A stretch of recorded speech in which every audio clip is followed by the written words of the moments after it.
Hi, welcome to the fourth video in a series of 5 videos which we've made to help you understand how to create a good piece of descriptive writing. We have been looking at each paragraph one by one. So this week we're moving on to the zoom in paragraph, which is pretty self-explanatory, but we will go through it the same as we've gone through the other ones. So our top tips for the zoom in. Okay, so your zoom in paragraph is essentially where you choose one thing in the image or in your story or in whatever setting you've created to focus on by itself. Okay, so choose one thing to focus on. Now I've said thing because the thing that you focus on can be lots of different things. So what I mean by thing, it can be, for an example, an object, something that you see that you want to discover more about. It might be a part of the setting. Or, for example, it might be a character that you choose to describe if you have a character in your in the setting that you've picked or in the story that you've picked. So essentially, you're kind of, when you've got your image or your whatever kind of setting you've created, you're choosing one element of it to really focus on. Now you've got to choose something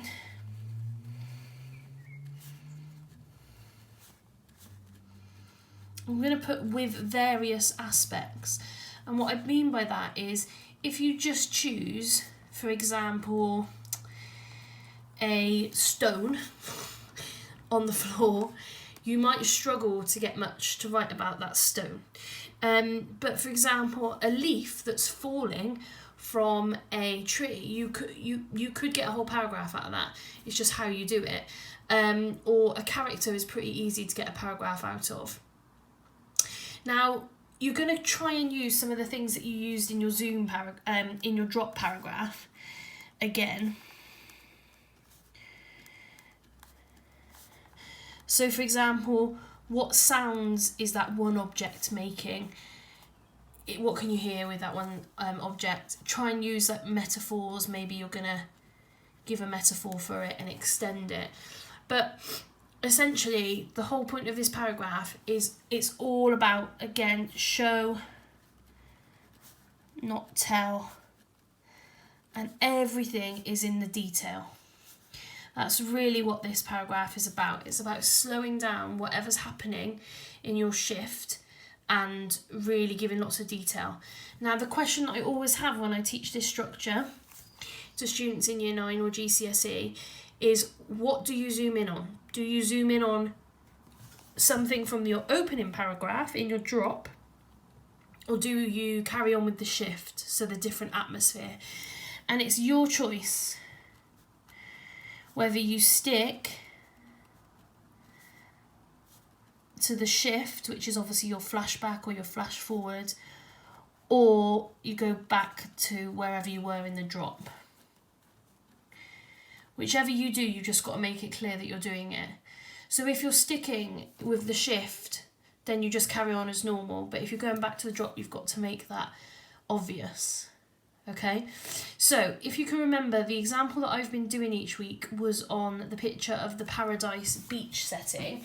The drop paragraph described it quite nicely, like as a nice place, as a positive place. And then the shift paragraph from last week made it quite chaotic and scary, and there was a storm brewing, essentially.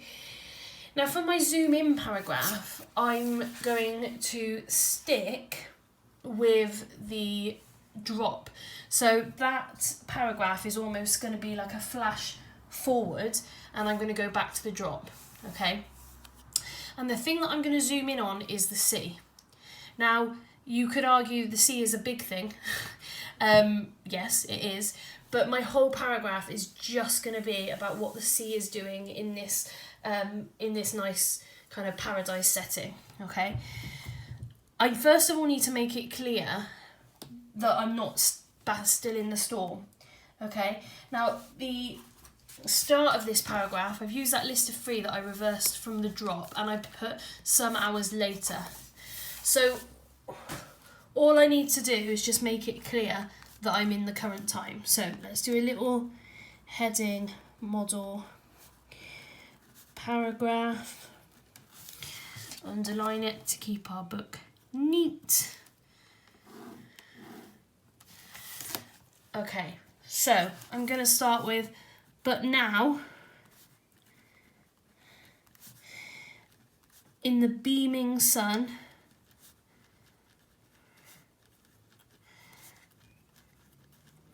and the gentle breeze,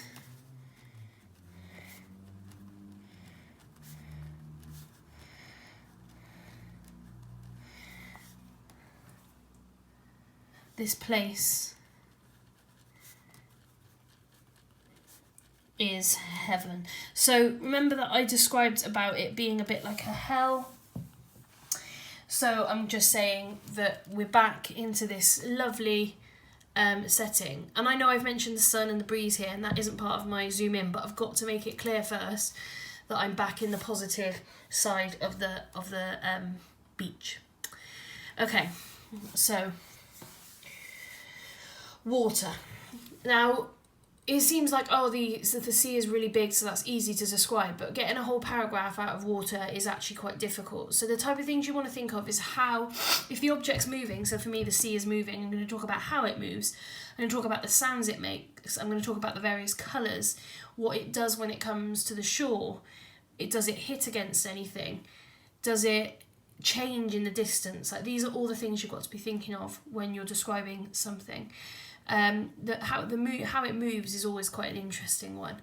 So we'll start with an adverb, I think, because that's always quite nice to start with. I don't want to say slowly.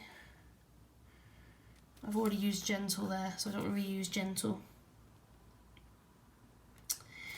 I'm going to go for slowly because I can't think of anything else right now.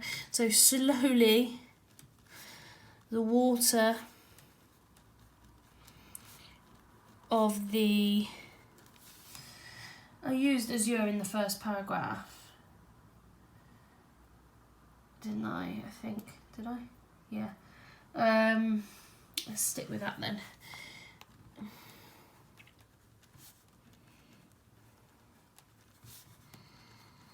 So I'm going to talk about it arriving at the shore first, because I think that's a nice thing to describe and get a bit of description out of that. So slowly the water of the azure ocean reaches the shore. And I want to describe how a wave moves onto the water, moves onto the sand, sorry. I don't think it creeps, and I don't think it's like fingers. It's quite a blanket movement, isn't it? Because when the water comes in, like the whole thing moves as one. So I'm going to describe it. The image I'm thinking of is like somebody holding up like a quilt or a blanket and then lying it gently down on a bed. You know, when you make the bed and you lift up the blanket and then it all lies down. That's why somehow that's the kind of simile that I'm thinking of to describe the water on the shore. So I'm going to go with it. So like a giant. Now I think the water that comes in, because there's less of it, it's a lighter blue. So I'm going to go for teal in this case.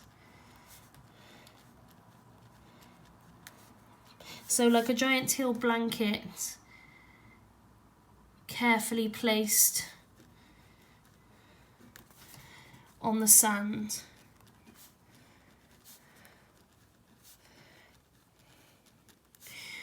The water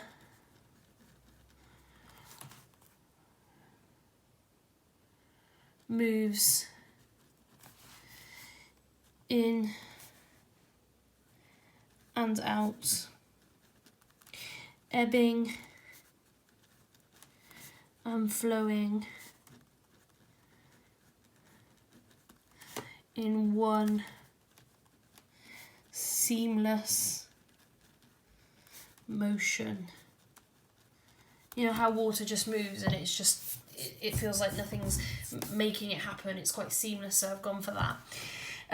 You know when the water like hits the sand as well in a beach and it kind of like bubbles and goes white? I wanna talk about that.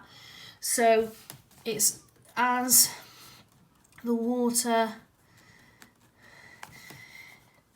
disintegrates, I don't know if that's the right word, but I'm going with it, and melts into the sand. White. I kind of want to think. I want it to be like egg white. Is that a colour? Because that's kind of like, you know when egg white is whisked and it's kind of foamy, that's kind of how I imagine the edge of the water. So I'm going for that. So as the water disintegrates and melts into the sand, egg white foam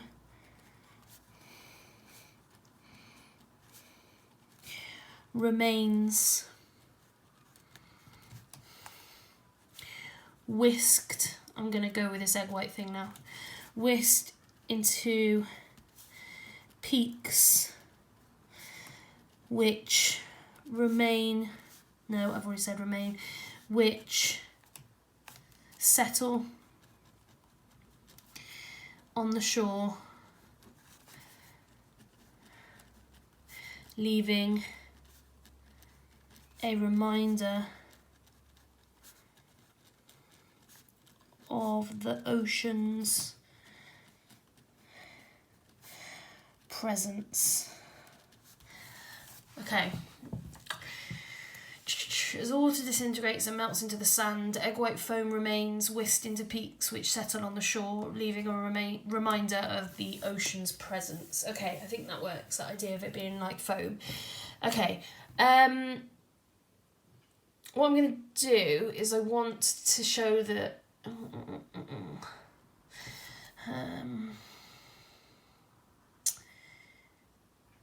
I think I want to show that the water's quite powerful, but that it also is a positive force, because it's not, I'm in that positive stage, aren't I, of the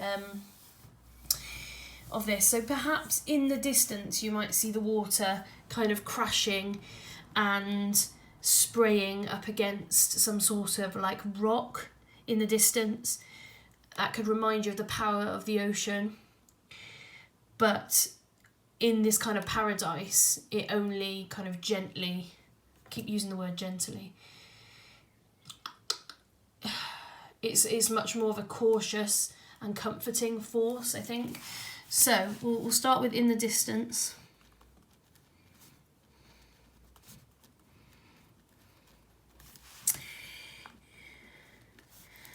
The foam sprays and collides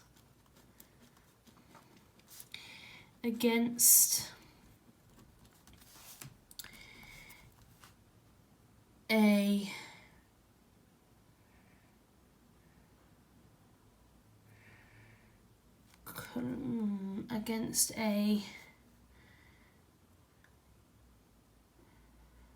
I don't know whether to call it, I don't know if it's a rock or a cliff. I think I'm going to go for a rock. So in the distance, the foam sprays and collides against a rock.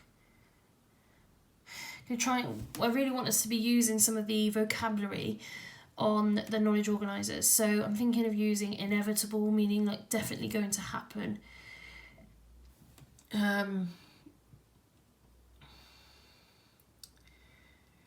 Or I'm thinking also carnage. So I'm going to put a warning of the carnage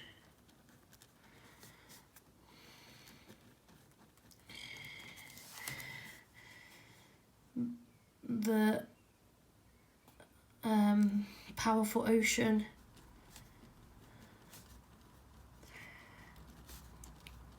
has the ability to create. Inevitable, yet I want to say it's going to happen, but not quite yet. Inevitable,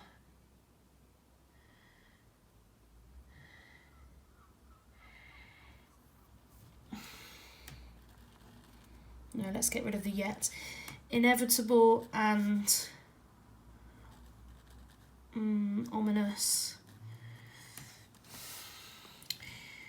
The sheer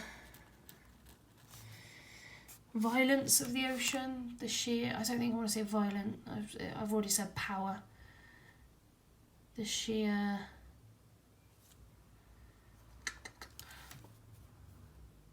power, control, strength of the ocean, no, of the water. Don't really want to say foreshadows, but I want to say warns us. No. Let's have a look at it. In the distance, the foam sprays and collides against a rock, a warning of the carnage the powerful ocean has the ability to create. Inevitable and ominous, the sheer strength of the water. Stairs.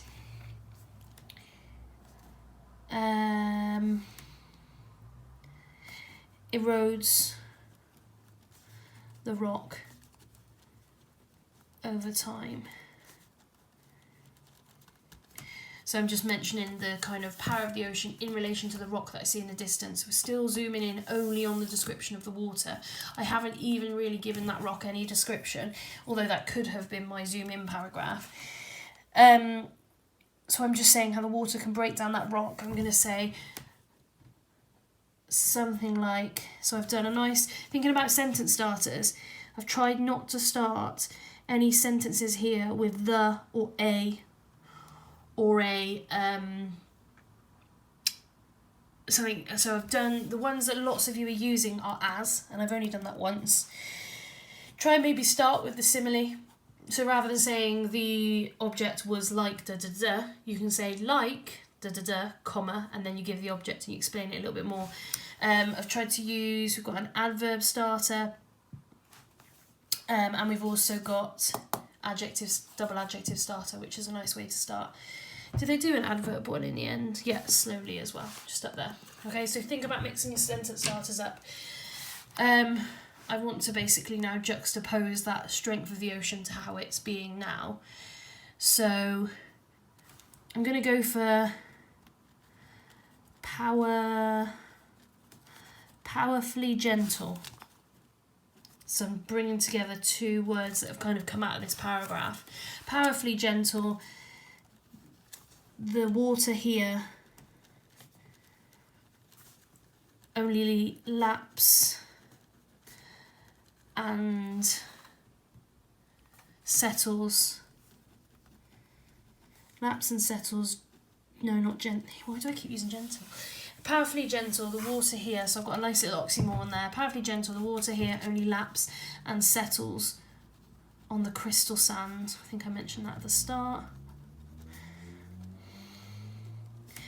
Adding beauty to this endless paradise. Okay, so so my whole paragraph is all about the water. It's all about the ocean, what the ocean does. The very first sentence, perhaps not, because I've got to make sure I'm following on from the paragraph before. So I talk about how it arrives, the kind of foam as it arrives. I've talked about it in the distance being a bit more powerful up against a rock. And then I've talked about how it is both powerful and gentle. And here it is just adding to this lovely paradise setting. Okay, so there's a bit more information about the zoom in paragraph. It's pretty self-explanatory. Choose something specific within your picture, within your setting, if you're not using a picture, and you focus one paragraph on it. So if it's a character, for example, you might describe how they're feeling, what they're thinking, what they look like, how they move. There's lots of things to cover when you're describing a person. Make sure you just get lots and lots of description, lots of showing, not telling. It's all about the detail in this paragraph. Good luck for this week, and we're looking forward to reading what you do with the task in the next lesson. Thanks, guys.